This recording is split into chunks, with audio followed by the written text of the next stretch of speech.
England ইন্ডিয়ার প্রসঙ্গে আসতে চাই যে এই ম্যাচটা হয়েছে আসলে এক কথায় বলতে গেলে ইট ওয়াজ এক্সট্রাঅর্ডিনারি। মানে ইংল্যান্ড এই ম্যাচটা জিতে নেবে। আপনার সঙ্গে কালকে আমার অফিসে কথা হচ্ছিল যে you are for England, I was up for India, because মানে ব্যাসবল খেলে ইংল্যান্ড ডমিনেট করে জেতে সেটা ঠিক আছে, কিন্তু ইন্ডিয়া ওয়াজ লুকিং গুড। মানে একটা ইনিংস আপনি দেখুন, একটা টেস্টে 5টা সেঞ্চুরি হওয়া টিম এই প্রথম ইতিহাসে হারলো। আমরা যদি দেখে নেই যে এই 5টা সেঞ্চুরি করেছে তাদের মধ্যে বেশ কটা বড় বড় নাম আছে। ঋষভ পন্থ 2 ইনিংসে সেঞ্চুরি করলেন, কে এল রাহুল সেঞ্চুরি করলেন। সব কিছু মিলিয়ে ইট ওয়াজ বুমেরাং ফর ইন্ডিয়া। মানে মনে হচ্ছিল যে হেডিংলেতে সিরিজটা জিতেই শুরু করবে। সেই জায়গায় দেখুন ইয়াশাসবি জয়সওয়াল 101 প্রথম ইনিংসে করলেন, শুভমান গিল 147 রানের একটা ইনিংস খেলেছিলেন, ঋষভ পন্থ প্রথম ইনিংস 2 ইনিংস, দ্বিতীয় ইনিংস 2 ইনিংসে সেঞ্চুরি করেছেন, সঙ্গে কে এল রাহুল সেকেন্ড ইনিংসে 137 রানের চমৎকার একটা ইনিংস খেলেছেন। তারপরও সেখানে ছড়ি ঘোরাচ্ছিলেন বেন স্টোকসরাই। না রাফি, আমার মনে হয় আপনি যেটা বলছিলেন যে টেস্ট ইতিহাসে এবারই প্রথম 5টা সেঞ্চুরি হওয়ার পর একটা দল হারলো, তবে এক্ষেত্রে ইংল্যান্ডকে সবচেয়ে বড় ক্রেডিট দিতে হবে তাদের। আপনার সবচেয়ে বড় কথা কি, ক্রিকেট এমন একটা খেলা, আপনার ক্যাপ্টেন কেমন হবে সেটার উপরই অনেক কিছু নির্ভর করে। বেন স্টোকস এমন একজন ক্যারেক্টার, মানে হারার আগে একটা বিন্দু ছাড় দেওয়া সেই কাজটা তিনি কখনোই করেন। আর আমার মনে হচ্ছে ভারত কীভাবে ব্যাকফুটে গেল তার সবচেয়ে বড় কারণ হতে পারে তাদের 2 ইনিংসেই কলাপস। আপনি যদি চিন্তা করেন, প্রথম ইনিংসে তারা খুব সম্ভবত 41 বা মানে 50-এর নিচেই শেষ 6টা উইকেট হারিয়েছিল। পরের ইনিংসও অনেকটা একই গল্প।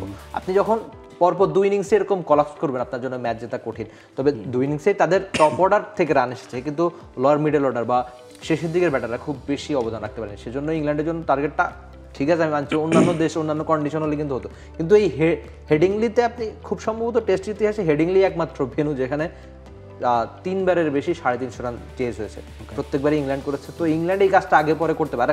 আর জয় ব্যাপারটা অভ্যাস, বড় রান চেজ করতে পারাটা অভ্যাস, এমন ক্রিকেট টেস্টে খেলাটা অভ্যাস, সেই অভ্যাস দারুণভাবে ইংল্যান্ডের রয়েছে। তারা সবশেষ 1.5-2 বছর আপনি যদি ক্রিকেটটা সামান্য ফলো করে থাকেন, ইংল্যান্ডের এই কাজ বারবার দেখেছেন, সেই একই কাজ তারা হেডিংলিতে করে দেখিয়েছে। তো তাদের ক্রেডিট তো অবশ্যই দিতে হয়। আর আপনি যদি 4th ইনিংসের রান তাড়ায় বেন ডাকেট যে ইনিংসটা খেলেছিলেন, এমন ইনিংসও সচরাচর আপনি দেখতে পাবেন না।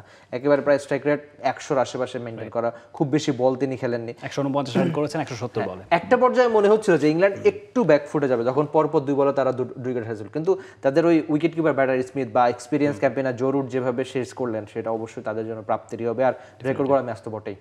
ইংল্যান্ড ইজ ইংল্যান্ড আসলে, মানে as a team Australia, England, south Africa, India, মানে বিগ 3-এর জায়গায় এখন বিগ 4 বলছি, যেহেতু সাউথ আফ্রিকা চ্যাম্পিয়ন হয়েছে টেস্ট চ্যাম্পিয়নশিপে। এই ক্ষেত্রে বাংলাদেশ আসলে কবে এই ধরনের ক্রিকেট খেলতে শিখবে, এই প্রশ্নটা অনেক সোশ্যাল মিডিয়ায় ঘুরপাক খাচ্ছে। এই ম্যাচটা যারা ফলো করেছেন, যারা দেখেছেন টিভির পর্দায়, অনেকের কাছে প্রশ্ন কি যে এই সদ্য শেষ হওয়া ফার্স্ট টেস্ট শ্রীলঙ্কার এগেনস্টে, সেখানেই একটা সিচুয়েশনে মনে হচ্ছিল যে আরেকটু অ্যাগ্রেসিভ ব্যাটিং করে নাজমুল হোসেন শান্ত হয়তো ম্যাচটা জেতাতে পারতেন। আমরা ড্রয়ের জন্য গিয়েছি, সেটার একটা ব্যাখ্যা শান্ত দিয়েছেন যে কেন আমরা ড্রয়ের জন্য গিয়েছি, হারের শঙ্কা কাটানোর জন্যই আসলে সেফ চয়েসটা আমাদের হয়েছে। তো এই সেফ চয়েস খেলে ড্র দেখা এখন মনে হয় এই 21st সেঞ্চুরিতে এসে 2025 সালে 5 দিনের টেস্ট কেউ ড্র দেখতে চায় না। আপনি যদি দর্শকদের কথা চিন্তা করেন বা ক্রিকেটারদের কথা চিন্তা করেন, আসলে ওই যে একটু আগে বলছিলাম না রাফি, এটা অভ্যাসের ব্যাপার পুরোটা। তো বাংলাদেশ ক্যাপ্টেন ভাববেন যে গলে ড্র করতে পারাও হয়তো তাদের জন্য অনেক বড় অ্যাচিভমেন্ট, পুরো টিম ম্যানেজমেন্টের বিশ্বাসও হয়তো তাই।